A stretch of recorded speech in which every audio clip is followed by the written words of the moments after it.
இந்த நீட் தேர்வில் ஏற்பட்டிருக்கிற குழப்பங்களும் குளறுபடிகளும் தொடர்ந்து அரங்கேறிய வண்ணமே இருக்கிறது.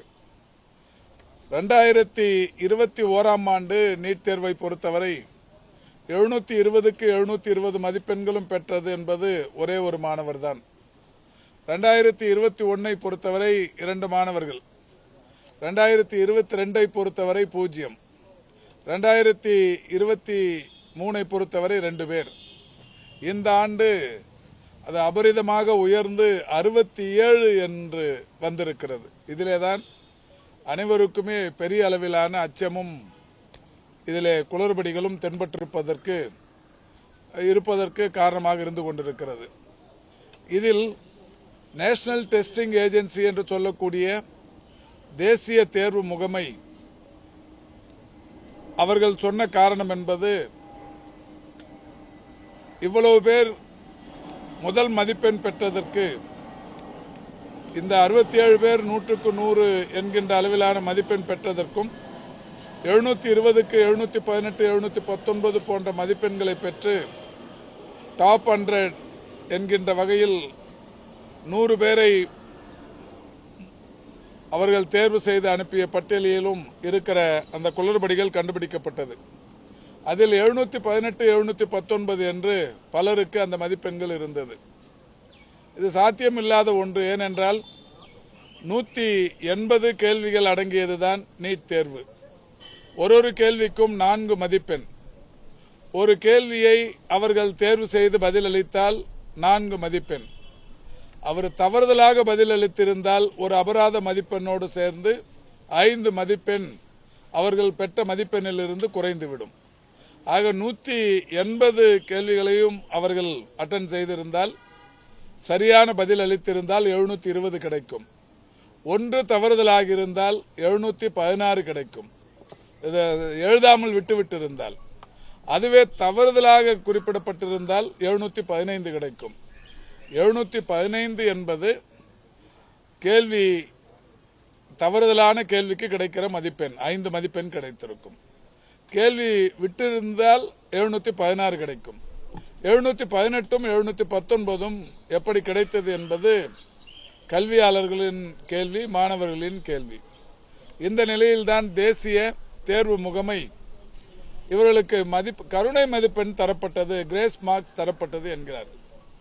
கிரேஸ் மார்க்ஸ் எந்த அடிப்படையில் தந்தீர்கள் என்று கேட்டால், உச்சநீதிமன்றத்தில் 2018 ஒரு தீர்ப்பு வந்தது, அந்த தீர்ப்பின் அடிப்படையில் கொடுத்தோம் என்கிறார்கள்.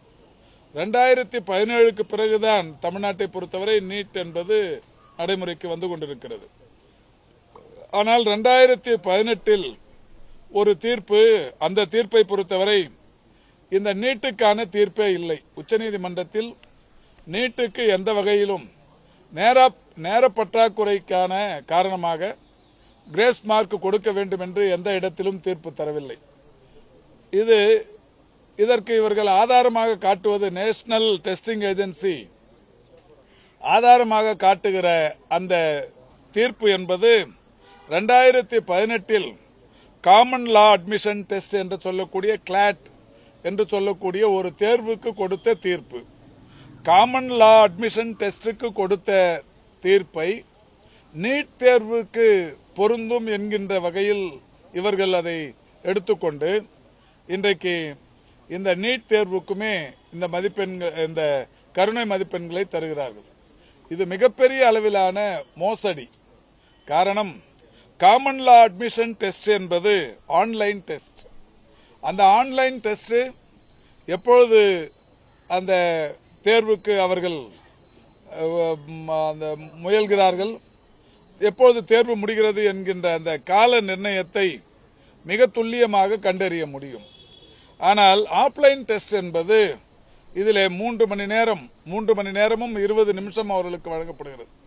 கடந்த 3 ஆண்டுகளாகவே அந்த டெஸ்டின் நேரம் என்பது பிற்பகல் 2 மணிக்கு தொடங்கி 5:20 வரை இந்த தேர்வை நடத்துகிறார்கள். அப்படியானால் நேரடியாக தேர்வு எழுதுபவர்களுக்கான அந்த நேரம் என்பது 3 மணி நேரமும் 20 நிமிஷம். 2 மணிக்கு சரியாக மாணவர்கள் உள்ளே அனுமதிக்கப்படுவார்கள். 5:20க்கு வெளியில் அனுப்பப்படுவார்கள். இப்படி இருக்கும்போது இந்த மாணவர்களுக்கு எப்படி நேர பற்றாக்குறை ஏற்படும்? 2 மணிக்கு பிறகு வருபவர்களை நிச்சயம் அந்த ஹாலுக்குள், எக்ஸாம் ஹாலுக்குள் அனுமதிக்க மாட்டார்கள். சரியாக 2 மணிக்கு உள்ளே வந்து அந்த கொஸ்டின் பேப்பரை வைத்துக்கொண்டு அவர்கள் அவர்களுடைய பணியை தொடங்குவார்கள்.